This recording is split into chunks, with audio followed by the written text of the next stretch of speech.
Well, the day is finally here.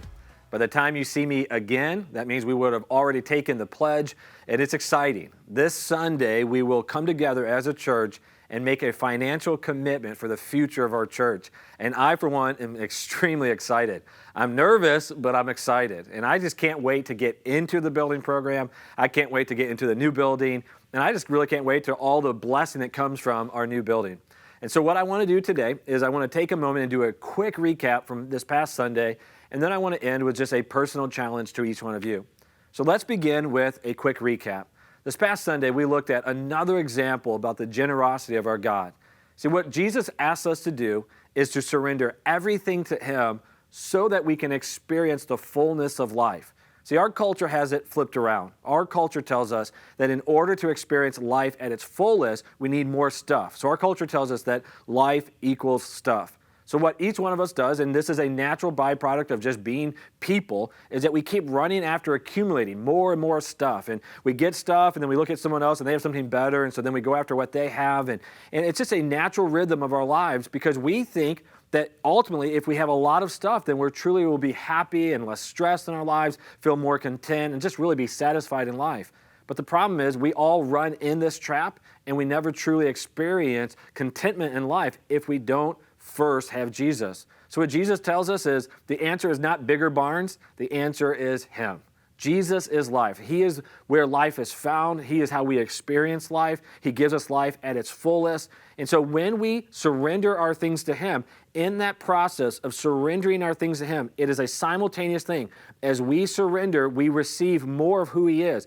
Not in a sense that we're gaining more, but we are giving more of ourselves to Him, which allows Him to have more reign in our lives. And so what happens is, in that moment of surrendering, we actually experience life at a greater level. And what a generous gift. And then just simply the icing that's on the cake is when we allow Jesus to be the center of our lives, where we submit all of our stuff to Him, what we see is He actually gives that stuff back for us to enjoy. Now, the good part about it is when Jesus is the center of our lives and we've surrendered everything to Him, we get to really enjoy the stuff of life. But if He takes it away or challenges us to give it away, it doesn't rock our foundation. It doesn't cause us to experience life less because He is the one who fills us. So this is what we looked at this past week, and I hope it challenged you. I hope it encouraged you, because once again, Jesus is not looking to take anything away from us. Instead, He's looking to give us life at a greater level. So now let me end with a personal challenge. This Sunday, we are going to take our commitments. This is where we're going to fill out these cards and turn them in. And so here's what I'm asking from you. I need you, I assume you've already been doing this, but I need you to spend some more time in prayer asking God to give you a number. And what I'm asking is that for you to ask God to give you a number that is two things. That is a gift of faith that requires you to get out of your comfort zone, and is also a gift of sacrifice. That means it's going to hurt a little bit. Because here's the reason why. We will not be successful in this building campaign if every single person doesn't do their part. And for some of you, you have a lot more means than others. God is calling you to give more. He's blessed you with more. He wants you to give more. For those who have little and you think it doesn't matter, it does matter. It matters on a very personal level to you. God wants to do something unique in your heart, but it really matters in the big picture. See, we have a large church. We have a church of typically around 1,200 people a week. If every single person does their part, then we can accomplish this goal of $3 million.